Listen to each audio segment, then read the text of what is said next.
Bom, pessoal, vamos dar sequência então aos nossos estudos. Hoje a gente vai trabalhar ainda o segundo reinado, a fase que nós chamamos de consolidação do poder, né, de Dom Pedro II, e dentro deste período nós trabalharemos a abolição da escravidão, tá? A abolição da escravatura é um dos fatores que a gente volta a trabalhar em crise, ok? Mas o processo da abolição da escravatura está dentro da fase da consolidação. E também vamos trabalhar a política externa do Brasil ao longo do segundo reinado, onde nós iremos destacar a participação do nosso país na Guerra do Paraguai, tá certo? Eu vou espelhar a tela com vocês, para que a gente possa, então, seguir com a teoria. Caso alguém estiver tendo algum problema, me fala, para a gente poder tentar resolver, tá certo? Então, vamos lá, para a gente poder começar. Bom, então, segundo reinado, abolição da escravidão e política externa. Vamos lá? Começando então. O que nós vamos destacar sobre a abolição da escravidão? Galera, a abolição da escravidão é um processo que tem início no Brasil com a vinda da corte portuguesa. Então, desde 1808 já estava em questão a abolição da escravatura no nosso país. Não sei se vocês repararam na data, né, ou lembram-se da data da abolição da escravatura, 1888. Nós demoramos 80 anos a partir do início, né, ou quando se colocou pela primeira vez a abolição da escravatura, nós demoramos 80 anos para que isso se concretizasse. Então, o que nós vamos estudar em abolição da escravatura? Esse processo, ao longo desses 80 anos, o que aconteceu? De 1808 até 1830, basicamente nada mudou, tá certo? O que aconteceu?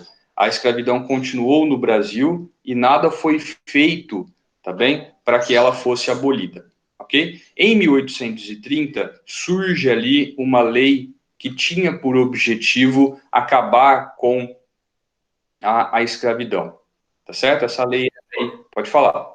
Ô, João,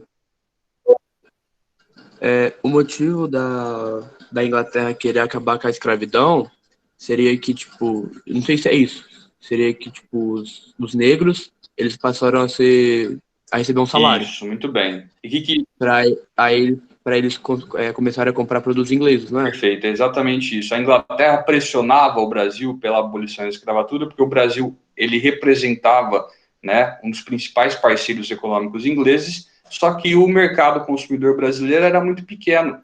Por quê? Porque grande parte da população brasileira era composta por escravos, escravos que não recebiam salário e, portanto, não compravam os produtos da Inglaterra, tá certo? Então, os ingleses eles vão pressionar o Brasil para que a gente, então, abolisse a escravidão, tá? Com este objetivo. Então, voltando, desde 1830 já havia, né, da década de 1830, no período regencial, já havia este projeto para a abolição da escravatura. Esse projeto está relacionado com o Feijó, tá certo? Não sei se vocês estão lembrados do Diogo Feijó. Ele é um abolicionista, então é durante a regência dele que surge este projeto de lei para a abolição da escravatura. Como o Feijó renunciou, como ele não continua no poder, esse projeto não foi para frente, e aí a abolição da escravatura se estende no Brasil até o final do século XIX. Bom, os ingleses, dentro desse projeto para a abolição da escravatura, vão criar uma lei chamada Bill Aberdeen. Essa lei autoriza, olha só a audácia dos ingleses. Os ingleses se autorizaram a afundar navios que faziam o tráfico transatlântico de escravos. A Marinha Real Inglesa, a partir dessa lei que os próprios ingleses criaram, estava autorizada a interceptar e afundar navios negreiros no Atlântico. O que os Ô, ingleses João, com isso? Fala. tipo, qual que seria a lógica disso? Tá, você traz para o Brasil mais escravos pelos navios, mas tipo, se você afundar eles, você não traz ninguém. Tipo, então qual que é a lógica disso?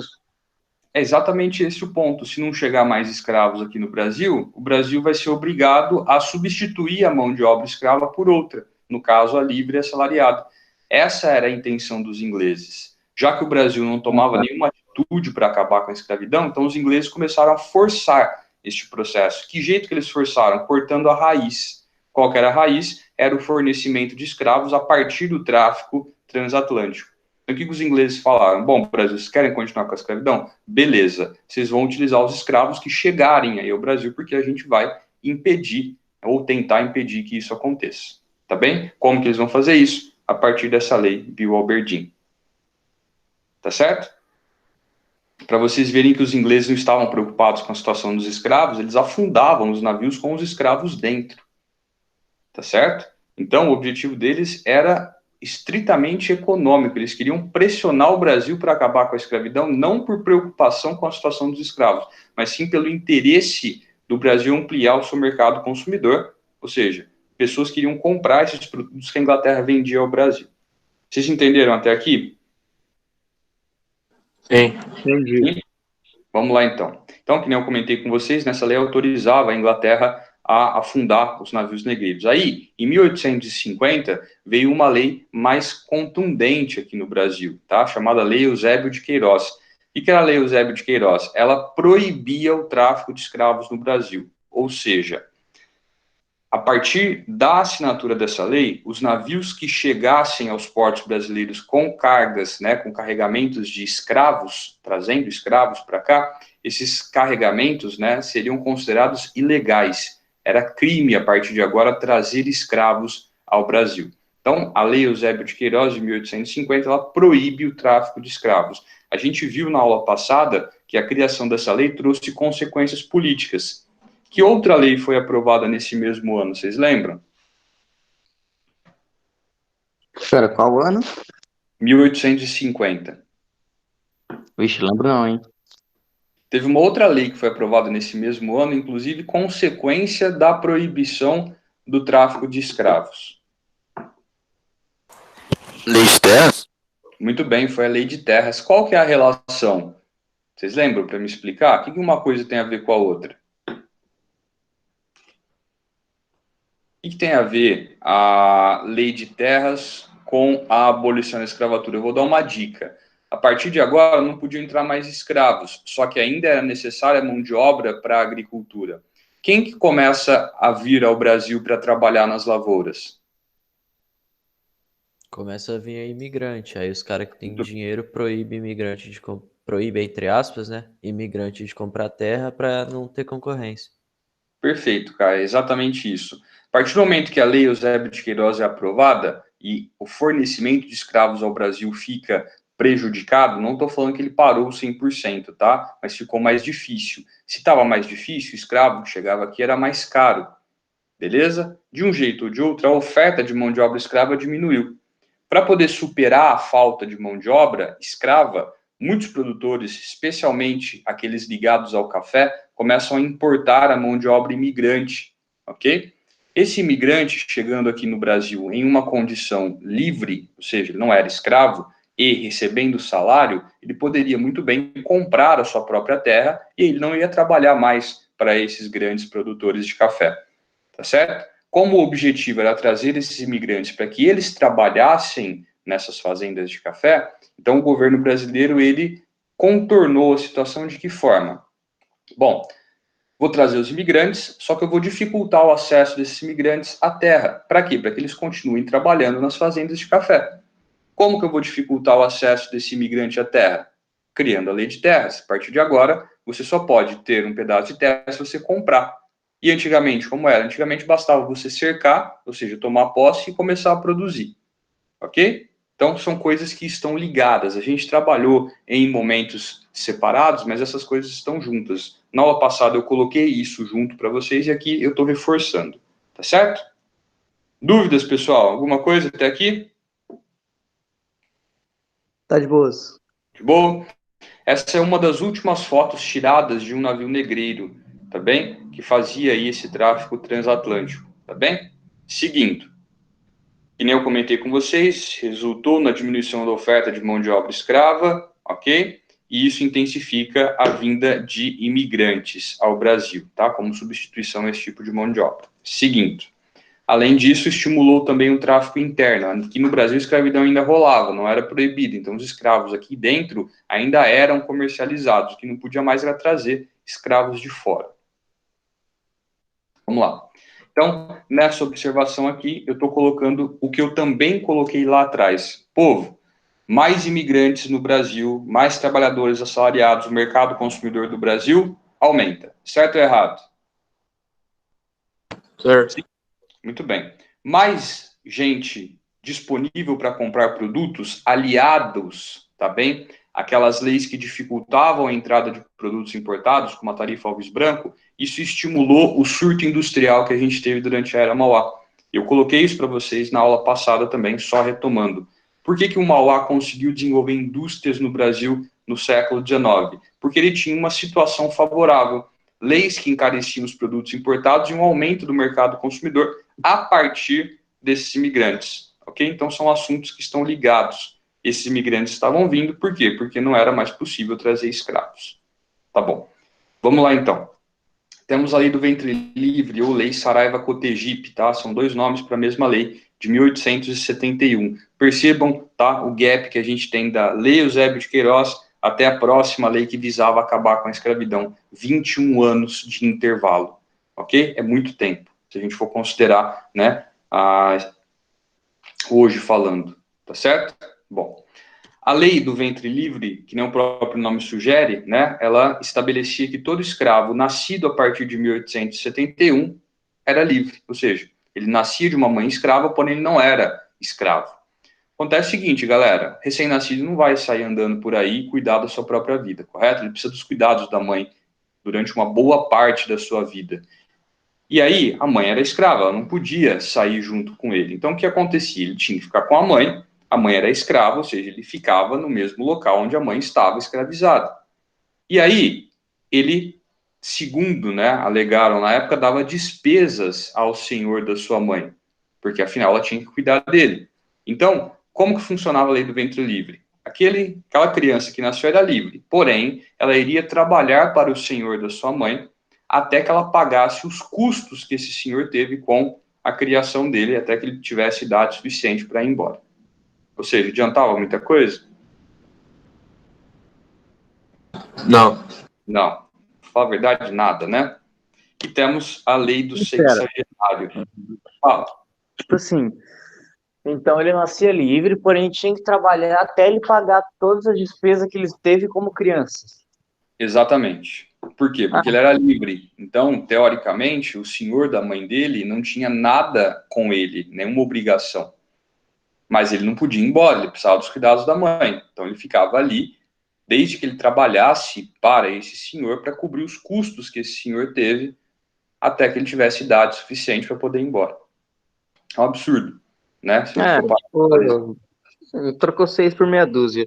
Exato. E essa próxima lei também, a lei do sexagenário, lá em 1885, 3 anos antes da abolição da escravidão no Brasil.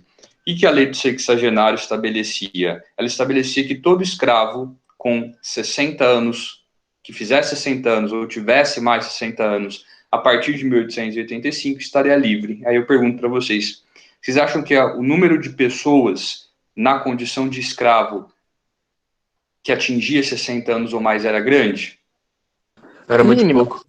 Era mínima. E outra coisa, a pessoa no século XIX com 60 anos, ela não, vocês acham que ela tinha condições de trabalhar? Não, com 50 Não. não tinha condição, né? Pois é. Ou seja, essa era uma pessoa que dava despesas, né, ao seu senhor.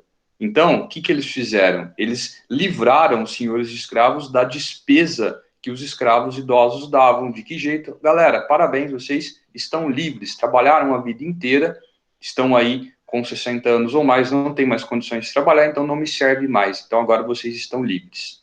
Ou seja, era um benefício para o senhor disfarçado de liberdade para os escravos. Exato. Isso não muda o fato que o escravo ganhou a liberdade. Porém, o maior beneficiado com tudo isso é o senhor. Por quê? Primeiro, o número de escravos que atingiam 60 anos não era grande. Ou seja, dentre aqueles escravizados, o contingente, né, de pessoas que ganhariam liberdade era pequeno. Segundo, o escravo mais idoso não conseguia trabalhar, ou seja, ele dava mais despesas do que lucro. Então, o senhor podia, a partir dessa lei, se livrar dele. Fechou? Ô, João, Fala. por exemplo, assim, quando o escravo que faz 60 anos, ele fica livre. Fica Mas só livre. que aí, tipo, ele não tem nada, né? Não tem nada, exatamente. Ele vai para onde? Vai fazer o quê? muitos escravos continuavam na fazenda trabalhando, tá? E muitos trabalhavam em troca daquilo que eles já tinham, que era um lugar para morar e comida, tá certo? Continuavam trabalhando sem receber salário. A diferença é que ele era livre. Se um dia ele quisesse ir embora, ele podia ir sem dar satisfação para ninguém, tá certo? Do contrário, ele continuava ali fazendo o que ele já fazia, né, com todas as limitações que ele possuía, mas enfim, na prática, galera, não mudou praticamente nada, certo? Certo? Vamos lá. Essas duas leis, que nem vocês perceberam, por não surtirem efeito nenhum para a abolição da escravatura, pelo contrário, essas leis só prolongaram essa situação, elas foram chamadas de leis inócuas. O que são leis inócuas? São sem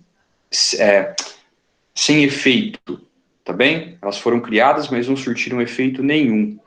Aí, é de toda essa enrolação que o Brasil fazia para abolir a escravidão que surgiu, que derivou aquela expressão para inglês ver.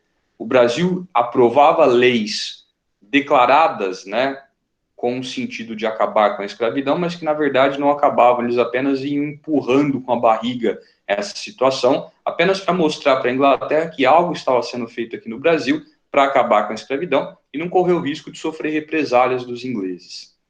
Fechou? Já devem ter ouvido, né, essa expressão para inglês ver. O que é isso? É mentira, né? Que nem os descontos na Black Friday, né? Eles aumentam os preços e dão um desconto que colocam o valor no preço, né, que era antes deles aumentarem, né? Enfim, estou falando que todo mundo faz isso, tá certo? Mas não estou falando também que isso não aconteça, certo?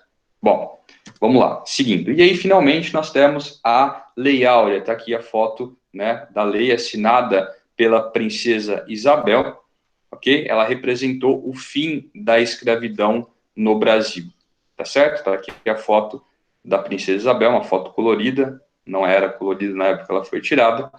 A Lei Áurea, ela não indenizava os senhores de escravos. Como assim? Ela alforriou todos os escravos do Brasil. Então, todos os senhores de escravos, a partir de 1888 e da assinatura dessa lei, não tinham mais escravos, certo? O fato do governo não ter indenizado os proprietários de escravos fez com que estes proprietários passassem a se opor à monarquia brasileira. Eles eram os únicos que, em 1888, apoiavam a monarquia, ou seja, os senhores de escravos eram, na sociedade brasileira, na altura de 1888, os únicos que apoiavam o modelo monárquico, e a partir da assinatura da Lei Áurea, que aboliu a escravidão e não indenizou os senhores, esses proprietários de escravos, ou ex-proprietários, eles se voltam contra a monarquia, motivo pelo qual eles passam a ser chamados de republicanos de 13 de maio. 13 de maio é a data da assinatura da Lei Áurea. A partir daquela data, eles se opõem ou passam a se opor à monarquia, então aderem à república. Tá certo? Galera, tudo bem até aqui? Sim ou não? Sim? Apenas para constar, tá certo? Por que foi a princesa Isabel que assinou a Lei Áurea e não Dom Pedro II? Porque o Dom Pedro II estava afastado, né, da política por conta de problemas de saúde. Ele havia ido até a França para poder se tratar desses problemas e quem ficou, né, no seu lugar, assumindo aí as prerrogativas de governante, quem ficou governando o Brasil no lugar dele foi a princesa Isabel. E com esses poderes que ela tinha, mesmo que temporários, mas naquele momento ela desfrutava desses poderes, ela foi lá então e assinou a Lei Áurea e acabou com a escravidão no nosso país. Tá certo? Povo, aquilo que vocês comentaram lá atrás, ok? Esse escravo foi alforriado, mas isso não significa que esse escravo foi inserido na sociedade brasileira.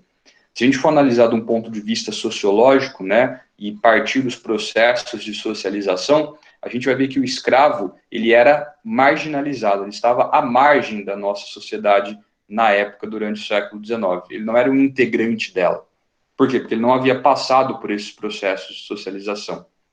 A abolição da escravatura continuou com esta característica, ou seja, esse escravo, agora ex-escravo, ele não foi inserido na nossa sociedade, ele continuou marginalizado. E agora ele tem outros problemas. Quais? Entra a questão do racismo, tá bem? Eles acreditavam que o escravo ou ex-escravo não conseguiria trabalhar ou não renderia no modelo livre assalariado, então muita gente não contratava esses escravos para trabalhar, ou seja, eles não aceitavam ou entendiam aquela ideia. Esse cara estava trabalhando de graça até pouco tempo atrás, e agora eu tenho que pagar para ele trabalhar, certo? Então... Ô, João, peraí. Fala. Você falou mão de obra assalariada. Assalariado. Ah, tá, entendi assalariada. Tá? Se eu coloquei escravo, eu me confundi, é assalariado. Esse escravo, ele não vai mais, a partir de agora, né, ele vai encontrar uma grande resistência da sociedade em enxergá-lo como uma pessoa livre, tá bem? Em pagar um salário para que ele trabalhasse. Então, a abolição da escravatura, ela foi simplesmente a abolição, ela foi simplesmente um decreto político. Esse decreto político não foi acompanhado nem seguido de um projeto de inserção social dessa população de ex-escravos. E isso, galera, foi se arrastando ao longo dos anos que se seguiram, principalmente durante a República Velha, tá bem? Essa população de ex-escravos tornou-se uma população marginalizada, à margem da nossa sociedade, com grandes dificuldades, e isso foi se estendendo e se transformando na raiz de vários problemas que nós temos hoje, 2020, na nossa sociedade. O racismo continua, tá bem? A marginalização de uma parcela da população continua, e se você for analisar, grande parte dessa população é negra. O acesso da população a serviços públicos, como o ensino e a saúde, continua difícil, beleza? Ou seja, faltou e falta um projeto de inserção social dessa população na nossa sociedade. Tudo Ô, certo João, até aqui? uma dúvida. Pode Que falar. ano que começou mais ou menos assim a escravidão? Em que ano que? Começou a escravidão no Brasil? A escravidão no Brasil, ela vai ter o seu início por volta da década de 30 do século XVI, Ah, tá, beleza. tá? E vai acabar na década de 80 do século XIX, ou seja, foram mais de 300 anos de escravidão. Ô, João, Fala. antes da Lei Áurea ser assinada aqui no Brasil para acabar com a escravidão, em outros países já tinham acabado a escravidão? Já, o Brasil foi o último país a acabar com a escravidão. Qual foi o primeiro que acabou a escravidão? Na América, foi o Haiti. Tá? A Revolução Haitiana, que teve como consequência a independência do Haiti em relação à França, ela aconteceu antes da Revolução Americana, né? E já na Revolução Haitiana a escravidão foi abolida. Os Estados Unidos, mesmo depois da sua independência, manteve a escravidão ainda. Dos nossos vizinhos aqui, existe um intervalo muito grande, né, entre o período em que eles aboliram a escravidão e o período que nós abolimos. Os nossos vizinhos aqui na América do Sul aboliram a escravidão na primeira metade do século XIX. O Brasil vai abolir a escravidão só no final da segunda metade. A gente vai carregar esse fato histórico para o resto da existência do nosso país. Nós somos De 490 anos de escravidão contra hoje 132 de escravos livres, assim. Perfeito. A gente teve muito mais tempo de escravidão do que o tempo que se decorreu depois da abolição da escravatura. Então, você pega, em 1988, completamos um século da abolição da escravatura. Tá bem? A gente está caminhando aí para 150 anos do fim da escravidão contra mais de 300 de trabalho escravo no nosso país. Tá? Isso explica muita coisa da configuração social do nosso país hoje, né? Eu acho que, se eu calculei certo, lá para 2370, alguma coisa assim, 380, que vai igualar os anos de escravos livres e escravos... Com escravidão e sem escravidão, né? Isso. E até lá, muitos desses problemas vão se manter, beleza? Dali para frente... Pode ter certeza. Exatamente. Dali para frente que a gente pode começar a pensar em uma mudança, né, no imaginário da população, para que coisas possam começar a ser feitas. Tomara que eu esteja errado e que essas coisas comecem a ser feitas antes. Mas, enfim, né, historicamente analisando e se tratando do nosso país, né, onde as coisas só acontecem quando elas são do interesse dos grupos que historicamente comandam a nossa economia e a nossa política, né? Difícil de coisas acontecerem fora desse padrão. Bom, podemos seguir, galera? Podemos. Ô, João, Seguindo. Fala, pode falar. depois que decretaram o fim aí, os caras ficou puto que tinha escravo?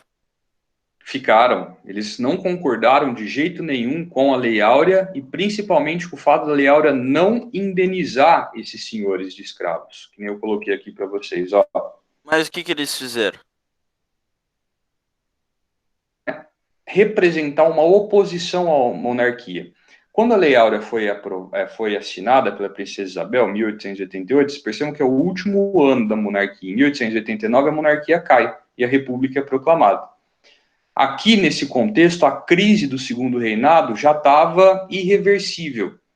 Ou seja, Dom Pedro II já tinha perdido o apoio de quase todos os setores da sociedade. Ele já tinha perdido o apoio da igreja, ele já tinha perdido o apoio do exército, não tinha o apoio da elite ligada ao café, que historicamente era abolicionista, tá bem? E aí, ele só tinha o apoio da elite que ainda utilizava a mão de obra escrava, que era a elite ligada ao açúcar, principalmente na região Nordeste. Certo? Quando a Princesa Isabel assina a Lei Áurea, esses caras, que eram os únicos, basicamente, que apoiavam a monarquia, deixam de apoiá-la e passam a apoiar a República. Por isso que eles são chamados de republicanos de 13 de maio. Porque 13 de maio é a data da abolição, da assinatura da Lei Áurea e abolição da escravidão. Como a abolição, como a Lei Áurea não indenizou eles se voltam contra a monarquia e passam a apoiar a República. Entendi. Entendeu? Mas, tipo, quando eles viraram republicano, eles não fizeram nada, né? Só tipo, ficaram sentados esperando, né? Não teve nenhuma revoltinha, nada. Não. Eles deram força ao movimento republicano, tanto que um ano depois eles proclamam a República. Entendeu? Certo? Vamos lá, então. Que isso. Seguinte. Bom, além, né, disso que a gente colocou, daqueles que apoiaram o movimento abolicionista, né, como a elite ligada ao café, outros setores da sociedade também apoiaram a monarquia. Também apoiaram a abolição da escravidão. Quais foram esses setores? Os intelectuais das camadas médias urbanas, pessoas que não tinham escravos e que, por questões de princípio, eram contra a escravidão. Tá bem? Essas pessoas, elas se espelhavam naquilo que aconteceu nos Estados Unidos, né, na Guerra de Secessão. Foi uma guerra que teve como principal motivador a questão escravista. Lembrando, o norte nos Estados Unidos, industrial, que precisava de mercado consumidor, portanto, era contrário à escravidão. E o sul, agrário, que defendia a manutenção da escravidão como força de trabalho gratuita, vamos colocar assim. Esse embate entre essas duas partes dos Estados Unidos levou à guerra, e o final da guerra, né, a vitória do norte, faz com que a escravidão seja abolida no país inteiro. Pois bem, essas camadas médias intelectuais, eles olhavam para este movimento e percebiam que algo tinha que ser feito no Brasil também. Além disso, eles também eram influenciados pelas ideias liberais e pelo socialismo, galera. O socialismo, ele vai ser apresentado, né, no final da primeira metade do século XIX, lá em 1848, por Marx e por Engels, e aqui já no final do século XIX, a gente já tinha mais de meio século de que essas ideias haviam surgido, ou seja, já tinham se disseminado pelo mundo inteiro, basicamente. Tá bem? Ô, João. Fala. Não tem muito a ver, mas qual que era o objetivo do socialismo?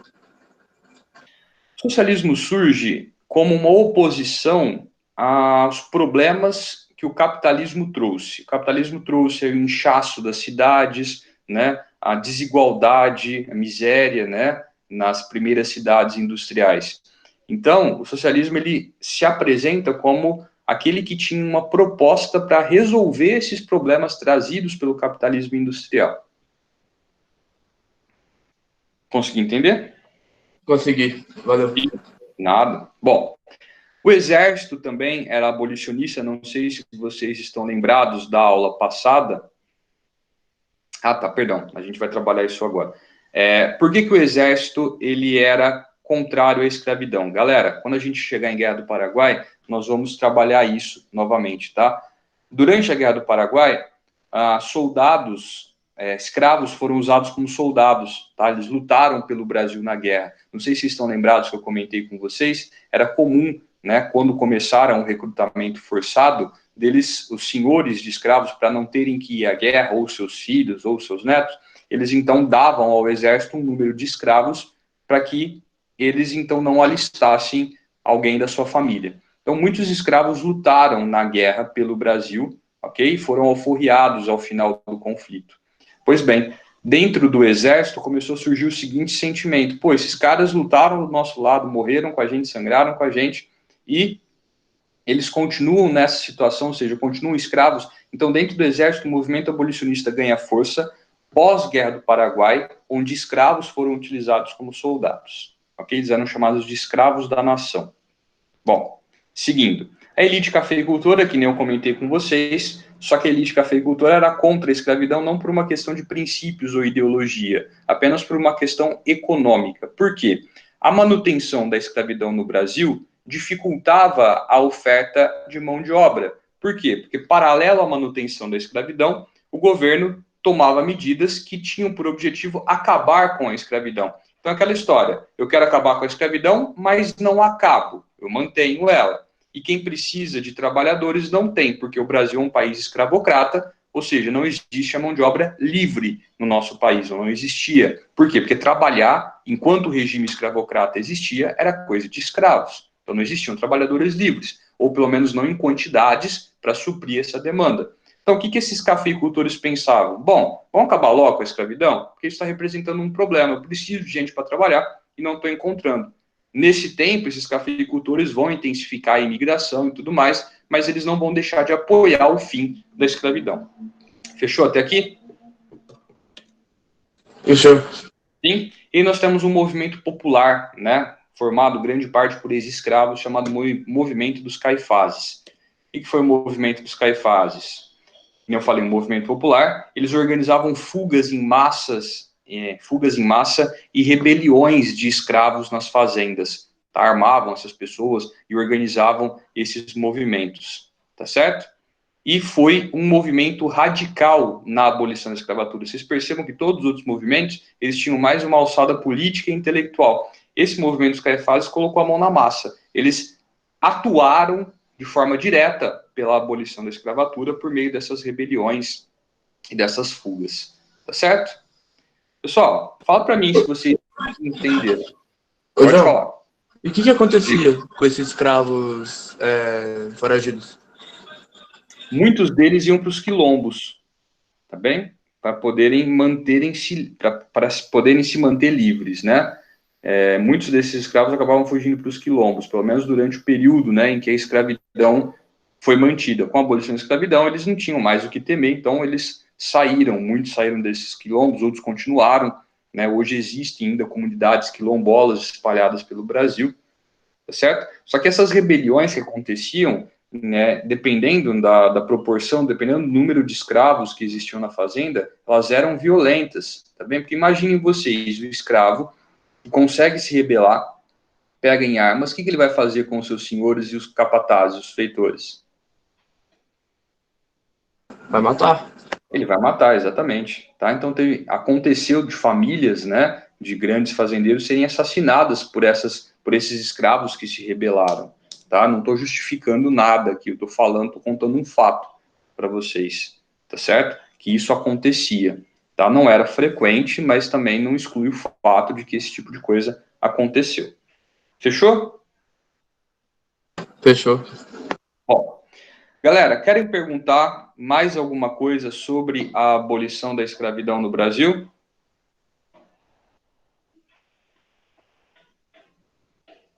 Acho que tá suave. Suave? O que vocês têm que lembrar desse assunto? Primeiro, a abolição da escravatura foi o último prego no caixão da monarquia. Como assim? A partir da abolição da escravatura, todos os setores políticos se voltam contra o regime monárquico, e isso faz com que no ano seguinte a república seja proclamada. Esse processo de abolição teve como grandes defensores o exército, por conta da participação de escravos na Guerra do Paraguai, e da elite cafeicultora, principalmente do Oeste Paulista, que precisava de trabalhadores, mas não os encontrava devido à manutenção da escravidão e, em paralelo, a essa política para acabar com o trabalho escravo, que só ia diminuindo a oferta de escravos, mas não acabava com a escravidão. Esses são os pontos centrais que vocês têm que absorver desse assunto. Fechou? Tranquilo. Ô, João, peraí. Tipo Fala. assim, então eles, tipo, se rebelaram contra os senhores de engenho, tipo, como é que é o nome mesmo? Os fazendeiros. Isso. E eles se rebelaram contra, saíram matando todo mundo e, tipo, depois que eles fizeram? Esse Eles movimento... ficaram livres, mas fizeram o quê? Depois que acabou a escravidão? Eu não entendi a sua pergunta. E depois desse movimento, o que eles fizeram? Eles foram trabalhar? Ou o que eles... Sim, esses escravos, né, que fugiam por conta dessas fugas e dessas rebeliões, eles iam para os quilombos e eles trabalhavam, né? Quando acabou a escravidão, alguns deles saíram dos quilombos e foram tentar empregos nas cidades ou mesmo nas fazendas, né, em outras, mas muitos não conseguiram. Isso fez com que parte dessa população que vivia nos quilombos permanecesse ali, continuasse trabalhando e vivendo ali, tanto que ainda hoje existem as comunidades quilombolas, né, no Brasil. Fechou? Beleza, João, obrigado. Beleza? Tá, vamos lá. Pessoal, política externa, rapidinho aqui. Eu vou comentar só um ponto, tá? Que ele é mais rápido. E aí a gente encerra e na sexta-feira a gente volta em Guerra do Paraguai. A gente usa a aula toda para trabalhar esse assunto, tá certo? Bom, qual é o primeiro ponto que nós iremos destacar dentro da política externa brasileira? Nós iremos destacar a questão de Christie. Christie era o sobrenome do embaixador inglês aqui no Brasil.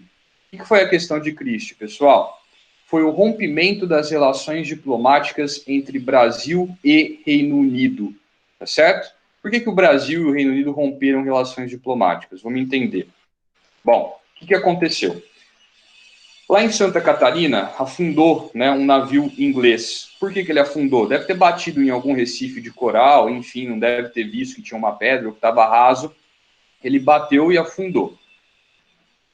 Como a carga desse navio ficava em caixas, quando o navio afundava, muitas dessas caixas boiavam, né, porque elas tinham ar dentro.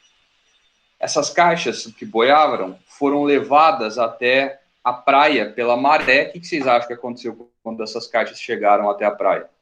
Acharam que foi o Brasil que derrubou o navio. Não que foi o Brasil, mas a população das cidades, né, saquearam essa carga. Certo? A galera foi lá, pegou e levou embora. Galera, quando tomba caminhão na rodovia, nego leva embora as coisas, vocês imaginam... Tá certo. E tá errado? Tá certo. Vocês imaginam a maré trazendo essas caixas, você nem viu de onde veio aquilo lá, o povo pega isso mesmo e leva embora, tá bem? E aí, galera, o que acontece? Vamos lá. Além disso, no Rio de Janeiro, alguns soldados ingleses foram presos, acusados de baderna, tá? Eles devem ter bebido, estava dando relaxo na cidade à noite, a polícia foi lá e prendeu eles. Acontecia o seguinte, pessoal, não sei se vocês estão lembrados, lá em 1810, os tratados de 1810, que estão dentro do contexto da vinda da corte portuguesa ao Brasil, Dom João VI assinou com a Inglaterra um negócio chamado de Tratado de Aliança e Amizade. O que era o Tratado de Aliança e Amizade? Os ingleses residentes no Brasil não poderiam ser julgados aqui no Brasil por nenhum crime. Eles só poderiam ser julgados na Inglaterra. Pois bem, se os caras estavam presos, significa que eles já foram pegos em flagrante e foram presos. Tá bem? Ou seja, por aquele tratado isso não poderia acontecer. O que vai... Você não podia ter prisão preventiva? Nem prisão preventiva. Eles poderiam ser avisados, aí seria mandado um ofício lá para a Inglaterra, acusando o cara, enquanto isso ele estava livre aqui. Se ele pisasse em solo inglês, e lá isso fosse considerado crime, aí ele estaria preso. E lá ele iria aguardar o julgamento. Mas aqui não, aqui o cara estava imune, tá certo? Os ingleses ficaram mordidos, né, com o que o Brasil fez. O que o Brasil fez? Saqueou a carga do navio que afundou e prendeu os oficiais ingleses. E aí, o que eles pedem ao Brasil e à Inglaterra? Primeiro, a indenização pela carga saqueada. E segundo, um pedido de desculpas pela prisão desses soldados. O que o Brasil fez? Ele simplesmente não cumpre nenhuma dessas coisas. Ok? E aí, somado, né, a essa negação do Brasil em não atender a indenização e o pedido de desculpas, nós temos a não abolição da escravatura pelo Brasil, que era algo que a Inglaterra queria desde 1808, e o Brasil estava só enrolando, e a tarifa Alves Branco, que é aquilo lá que eu expliquei para vocês na aula passada, que sobretaxava os produtos importados, tornando eles mais caros, inclusive os ingleses. Tá bem? Junta tudo isso, galera, o que acontece? A Inglaterra foi lá e rompeu relações diplomáticas com o Brasil. Isso vai durar algum tempo até que eles retomam as relações. Fechou? Fechou. Galera, tem alguma dúvida até aqui? Querem perguntar alguma coisa?